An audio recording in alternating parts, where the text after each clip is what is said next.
한국 오폴덤 정복기. 안녕하세요. 첫 끼 인사드립니다. 추석 명절 잘 보내셨는지요? 저는 본가에 내려가서 성묘도 하고 태풍 피해가 조금 있어서 수해 복구도 좀 도와드리고 왔습니다.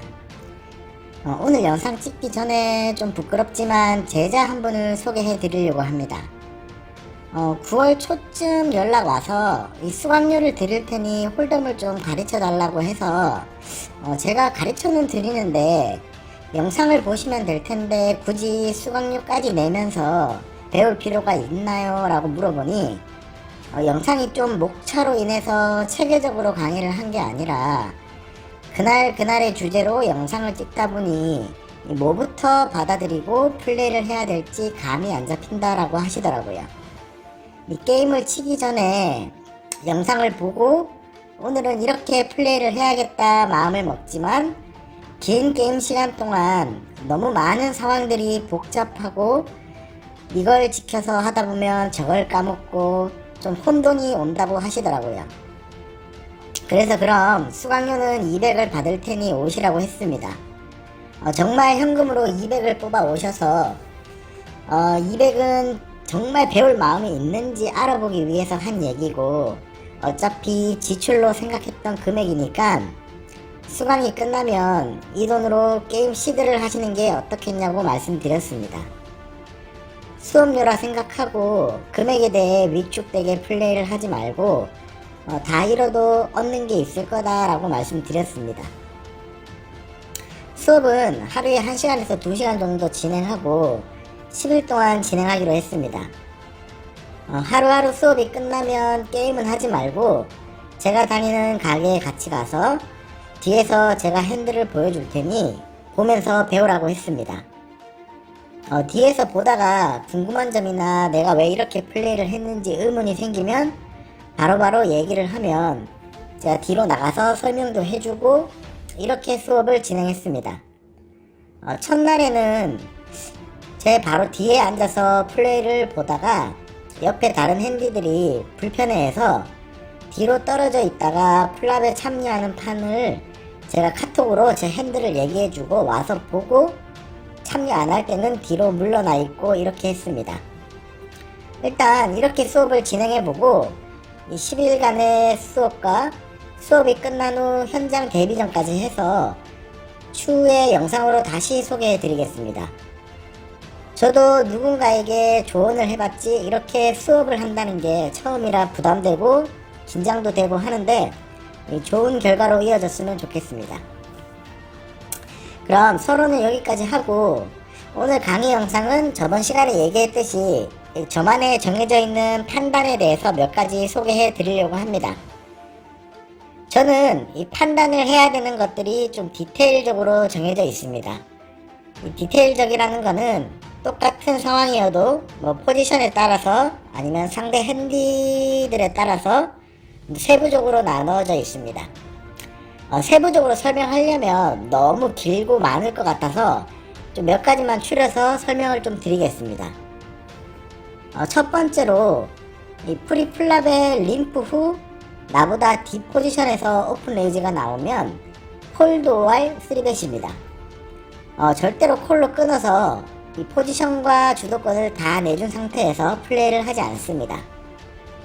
이건 저의 플레이 스타일 때문인데 저는 끌려다니는 걸 안 좋아하고 주도권을 중요시 여기기 때문에 콜로 끊어서 플랍부터 힘든 싸움을 하는 걸 좋아하지 않습니다. 여기서 조금만 디테일적으로 가면 상대 핸디 성향에 따라서 선택은 조금씩 달라집니다. 루즈한 핸디인지 타이트한 핸디인지 아니면 상대 스택이 딥스택인지 숏스택인지에 따라 달라집니다. 두 번째로는 플랍, 턴, 리버까지 탑페어나 아니면 하이 파켓으로 배팅을 이어나가다가 누군가에게 리레이즈가 나올 경우 폴드를 합니다.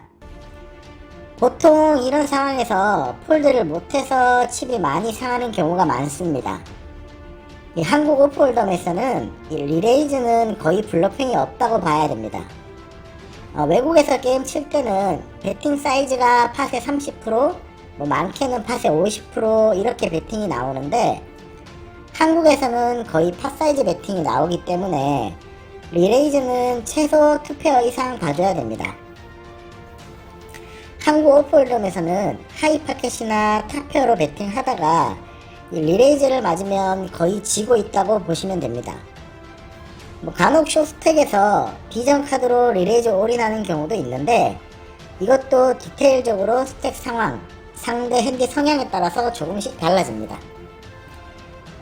세 번째로 플랍에 잭과 텐이 깔리면 절대로 블러핑을 치지 않습니다. 이건 거의 몸에 배어 있어야 되는 건데, 프리플랍에 어느 정도 액션이 있고 플랍을 봤는데 보드에 잭과 텐이 깔리면 플랍을 보는 거의 모든 상대에게 사연이 있다고 봐야 됩니다. 아랫 양차, 윗 양차, 마운틴 컷샷, 투오버, 잭 탑페어 등등 배팅으로 상대를 폴드 시킬 수가 없습니다. 심지어 내가 오버파켓이어도 잭과 텐이 깔린 보드에서는 조심스럽게 플레이를 하고 무리하게 상대를 폴드 시키려고 팟을 키우지 않는 게 좋습니다. 상대 비전 카드들이 안 뜨고 마를 수도 있지만 너무 많은 아웃치들이 발생할 수 있기 때문에 나의 오버파켓도 넘어갈 위험이 큽니다. 네 번째로 비전 카드 레이즈입니다. 저는 커넥팅 카드로 플랍을 보는 걸 좋아하는데, 메이드가 되면 넛이 되고 운영만 잘하면 큰 팟을 먹을 수 있고 사연이 안 걸렸을 때 쉽게 폴드가 가능하기 때문에 나의 선택에 있어서 심플한 선택을 할 수 있게 해줍니다.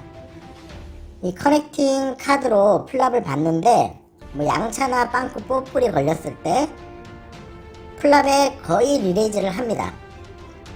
배팅으로 상대를 폴드 시킬 수도 있고, 상대가 나의 리레이즈에 콜을 했을 때 턴에는 책백으로 넘기면서 리버까지 카드를 싸게 볼 수 있습니다. 조금 디테일적으로 나의 리레이즈에 뽀벳이 나오면 조금 고민하는 척 액션을 하다가 폴드를 선택합니다. 그 이유는 이 30%밖에 안 되는 비전 카드는 이 턴 리버까지 카드를 보기 위한 액션인데, 그 액션에 상대의 액션이 더 강하게 나온다면 그 팟을 포기하고 리버까지 가서 안 떠서 졌다라고 생각하면 편합니다. 이런 선택들을 미리 정하고 나의 습관에 녹아 있으면 순간순간 힘든 판단을 해야 될 때 심플하게 선택을 할 수 있습니다. 한국에서는 이 타임도 짧기 때문에 많은 것들을 생각할 시간이 부족합니다. 그래서 어떤 순간에 어떠한 판단을 해야 될 때 심플하게 선택할 수 있도록 정해놓고 몸에 익혀두는 겁니다. 이렇게 제가 하는 플레이를 몇 가지 소개해 드렸는데, 저랑 똑같이 할 필요는 없습니다. 자신의 스타일에 맞게 판단하고 선택해야 될 것들을 확률에 근거해서 몇 가지 정해놓으면 장기적으로 봤을 때 그 선택이 나에게 우상향 그래프를 그리는데 도움을 줄 것입니다. 한 달에 무조건 100만원을 버는 선택과 한 달에 500만원을 벌 수 있지만 마이너스도 날 수 있는 선택을 정해야 될 때 장기적으로는 무조건 100만원을 버는 선택을 해야 됩니다. 눈앞에 큰 수익보다는 장기적으로 무조건 수익이 날 수 있는 선택만이 이 도박판에서 살아남을 수 있는 유일한 방법입니다. 오늘 영상은 여기까지 하겠습니다. 이상 척키였습니다. 감사합니다.